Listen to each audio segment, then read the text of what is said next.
Last thing we're going to do is we are actually going to do Lost Soldier for you, which was the theme in every single musical. They closed out the show with it. It was their curtain call.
So I'm going to need lots of volunteers for each technique.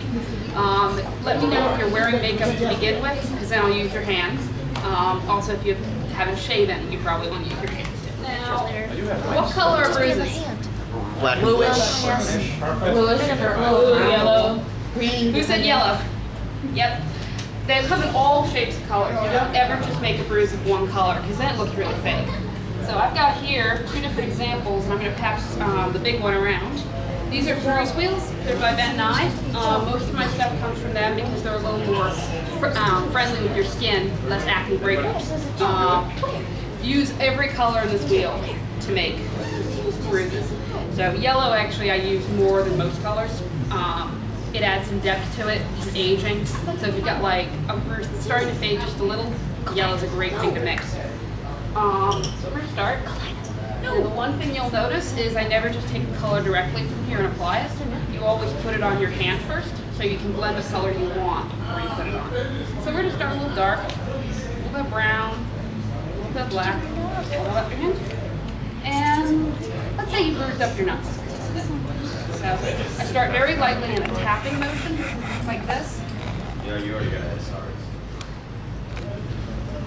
And just blend it in.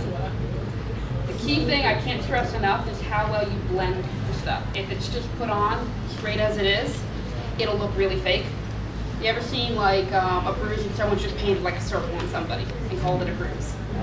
High school productions, but. So next I'm going to put a little bit of yellow, a little red in there.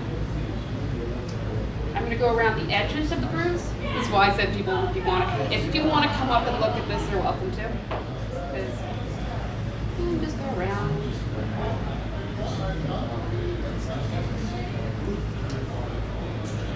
And there's some bruised knuckles. In bruise applications, in most makeup applications in theater, you have to keep it under 10 minutes. If you go above that, you're going to be holding up people on stage or a pad on his hand. Now, when I'm wanting to build up on a hand, I use makeup wax. Latex is great because you can do a lot of texture with it, but layer upon layer upon layer takes a lot of time. And there's the chance that lower layers won't set, so when you're done, you'll be left with like a white pasty look instead of a natural skin color.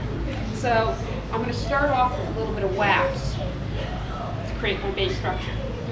Yeah, all right. And I'm going to roll it into a little snake, just like you're playing with modeling clay. And I'm going to put it on a hand, and then start blending it in from the corners.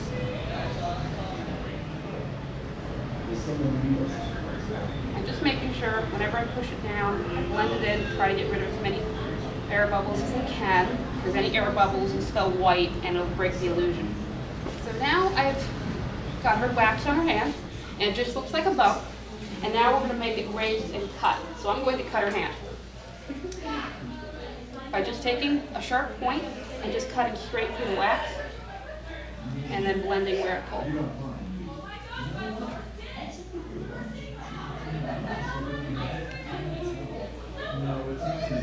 Like that. I'm going to go through and blend further when I put the latex on, which will come now. Now, I use Senshi brand liquid latex. Are you allergic to latex? No. Is anyone in this room allergic to latex before I move on? Good. You don't want to use latex. There are a lot of home brew options you can do, but you have to be very careful that you make sure your product properly cools because it can burn your skin. So, latex is a little bit safer. So we're just going to take and swatch on some latex around the edges. This is also a secret for easy cleanup because you can just peel the latex off and take the makeup right off the skin. And now just swatch the makeup on. I'm going to blend it. Normally I use a stipple brush, but my stipple brush has disappeared, so I'm just going to use a standard brush. And I'm going to go around the edges and just pat it off and taper it down into the skin. You can see here already how it's starting to blend a little better. This is really key when you're doing this to make sure you avoid those air bubbles. And I'm just patting it down, moving it over, trying to get as much of the surface area covered as I can. And now we're going to wait for it to dry. It's an important step between latex application to let it fully dry. If you start painting before it's dry, you'll get those air bubbles again. And you'll get like this white bubble on your skin where it should be gore. So now I'm going to switch over to the basic bruise wheel again, and sponge. And it's the same sort of technique with the bruises. Depends on what kind of look I'm going for. If I'm going for a fresh cut, I would use less wax because it hasn't yet kind of peeled out. And I would do very light bruising. Hers, I've made a little more advanced, so the bruises start to set in around the wound. Now, with hers, I'm going to do a shadow. So one side's going to be darker than the other to help blend to the illusion. While we're waiting for it to dry, I can take some questions. Yep. With wax, if you were to like say flex and like relax your hand, would it offset at all? Or? It depends on how much wax you're using. A little amount like this, if you flex your hand, would you flex your hand for me? It doesn't really move too much. The more wax you use and the more joints you cover, yes, it will flex more. The latex, though, goes a long way on helping keep it in place because you're basically, when you put the latex over, creating like a seal around it. So that can help a lot.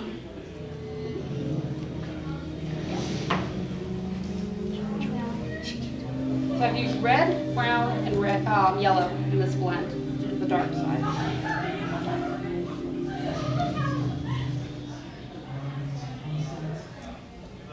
Switching to a thin brush to get into the detailed crevices on the side.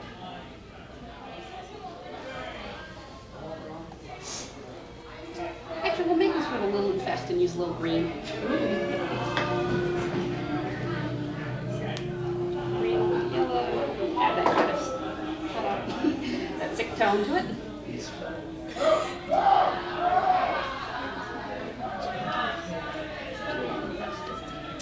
Maybe you got scratched by a zombie or something.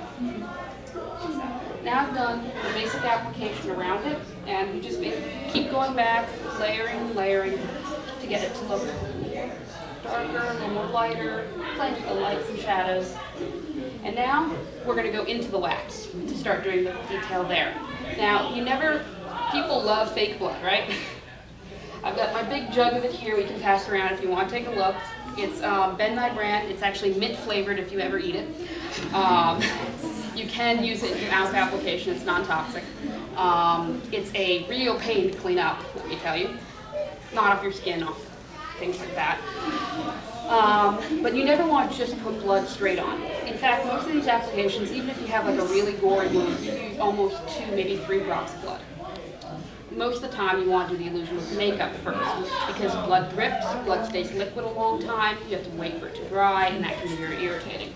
So we're going to start with the darkest color on my wheel, the dark brown, the red. And I'm just going to go into and paint the sides of the wax.